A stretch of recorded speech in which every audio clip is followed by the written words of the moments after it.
ഈ രാജ്യത്തിൻ്റെ മാർഗദർശിയായിരുന്ന, ലോക നേതാവായിരുന്ന, ഇന്ത്യ കണ്ട, ലോകം കണ്ട ഭരണകർത്താക്കളിൽ ഏറ്റവും ഉത്തമനായ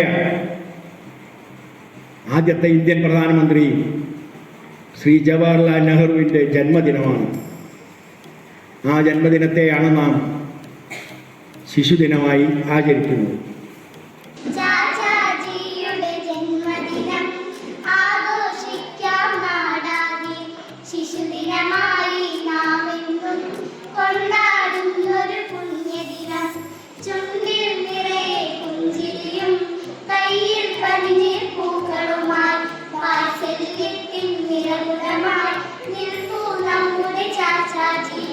അതിന് കാരണം അദ്ദേഹത്തിന് കുട്ടികളോട് അതീവമായിട്ടുള്ള സ്നേഹം ഉണ്ടായിരുന്നു. അതൊരത്ഭുതമല്ല. ഏതൊരു ഭരണകർത്താവിനും ദീർഘദൃഷ്ടിയുള്ള, തൻ്റെ രാജ്യത്തെക്കുറിച്ച് വ്യാകുലതയുള്ള, തൻ്റെ പ്രജകളെക്കുറിച്ചിട്ട് വേവലാതിയുള്ള ഏതൊരു രാജ്യ ഭരണാധികാരിക്കും തോന്നേണ്ട ഒരു വികാരമാണ് ഞാൻ നേരത്തെ പറഞ്ഞതുപോലെ വളർന്നു വരുന്ന തലമുറയോടുള്ള സ്നേഹം. കുട്ടികളാണ് ഒരു രാജ്യത്തിൻ്റെ നാളത്തെ പൗരന്മാർ. ആ കുട്ടികളുടെ ചിന്തകളും, ആ കുട്ടികളുടെ ഭാവനകളും, ആ കുട്ടികളുടെ സ്വപ്നങ്ങളും അതാണ് ഒരു രാജ്യത്തെ കരുപിടിപ്പിക്കുന്നത്. ജവഹർലാൽ നെഹ്റുവിൻ്റെ ചരിത്രമൊക്കെ നിങ്ങൾ വായിച്ച് പഠിച്ചിട്ടുണ്ടാവും. അദ്ദേഹം ആരുടെ മകനായിരുന്നു, അല്ലേ? പഠിച്ചിട്ടുണ്ടല്ലോ. ജവഹർലാൽ നെഹ്റുവിൻ്റെ അച്ഛൻ്റെ പേരാർക്കെങ്കിലും അറിയോ? കൈ പൊന്തിച്ചാൽ മതി. പറയൂ. മോത്തിലാൽ നെഹ്റു. നമ്മുടെ പേര് സ്വരൂപ് റാണി. മോത്തിലാൽ നെഹ്റു ധനാഢ്യനായിരുന്നു, അല്ലെ വക്കീലായിരുന്നു. സ്വരൂപ് റാണി ഒരു സാധാ കുടുംബത്തിലുള്ള.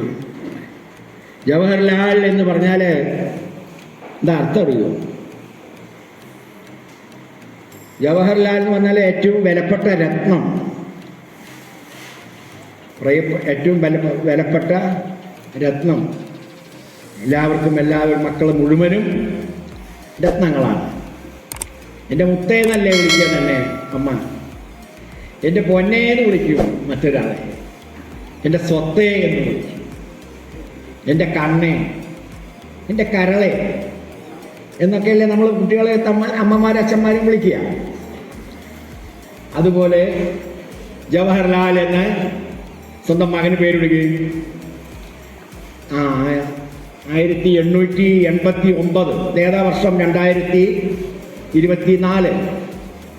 അപ്പോൾ 135 വർഷങ്ങൾക്ക് മുമ്പ് അലഹബാദിലെ അനന്തഭവനിൽ ഒരു കുഞ്ഞ് ജനിച്ചു. അതാണ് ലോക പ്രശസ്തനായിട്ടുള്ള, പിന്നീട് ലോകം മുഴുവനും കേൾവി കൊണ്ട, ഇന്ത്യയിൽ ഇന്നും ഞാനത് പറയുന്നതിന് പ്രത്യേക കാരണമുണ്ട്. ഇന്നും ഇന്ത്യയിലെ എല്ലാവരും മനസ്സിലാരാധിക്കുന്ന ജവഹർലാലിൻ്റെ ജന്മം. അദ്ദേഹം അത് കഴിഞ്ഞ 1911 കൂടിയിട്ട് അദ്ദേഹം വിദേശത്ത് പഠിക്കാൻ പോയി. ഹാരോ യൂണിവേഴ്സിറ്റിയിൽ, കേംബ്രിഡ്ജ് യൂണിവേഴ്സിറ്റി. ഇവിടെ ഞങ്ങളൊക്കെ കുട്ടിക്കാലത്ത് പറയാറുണ്ടായിരുന്നു, ജവഹർലാൽ നെഹ്റു പഠിക്കുന്ന ഹാരോ യൂണിവേഴ്സിറ്റിക്ക് 4 ഗേറ്റാണ്. എത്ര ഗേറ്റ്? 4 പുറത്തേക്ക്. വലിയ ഇംഗ്ലണ്ടിലത്തെയാണ് കേട്ടോ, ഇംഗ്ലണ്ടിലത്തെ 4 ഗേറ്റ്.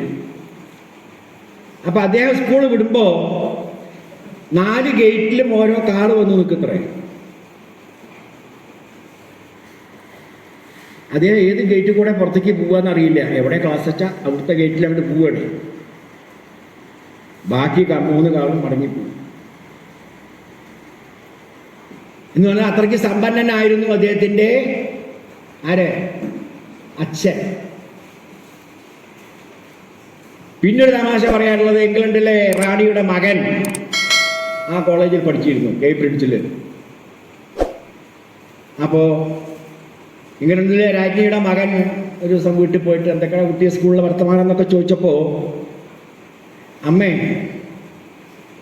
എനിക്ക് എൻ്റെ ഡ്രസ്സൊക്കെ പാരീസിൽ കൊണ്ടുപോയിട്ട് അലക്കി തേച്ച് കൊണ്ടുവരണം, ഫ്രാൻസിലെ പാരീസ്.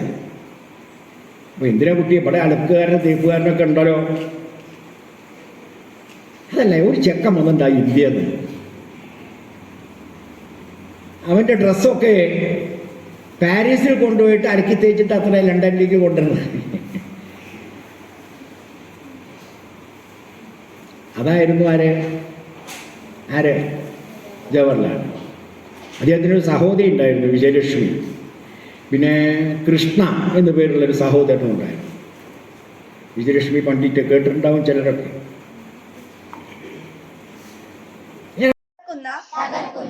മാരക വിപത്താണ് മയക്കുമരുന്ന് എന്ന യാഥാർത്ഥ്യം ഞാൻ തിരിച്ചറിയുന്നു. ലഹരി വസ്തുക്കളുടെ ഉപയോഗം അതുപയോഗിക്കുന്ന വ്യക്തിയോടൊപ്പം കുടുംബത്തെയും സമൂഹത്തെയും പൂർണ്ണമായും നശിപ്പിക്കുമെന്നും ഞാൻ മനസ്സിലാക്കുന്നു. ഞാനും എന്റെ സമൂഹവും ലഹരിയിൽ വീഴാതിരിക്കാനുള്ള എല്ലാ ശ്രമങ്ങളും ഞാൻ നടത്തും. ജീവിതമാണ് ലഹരി എന്ന ആശയം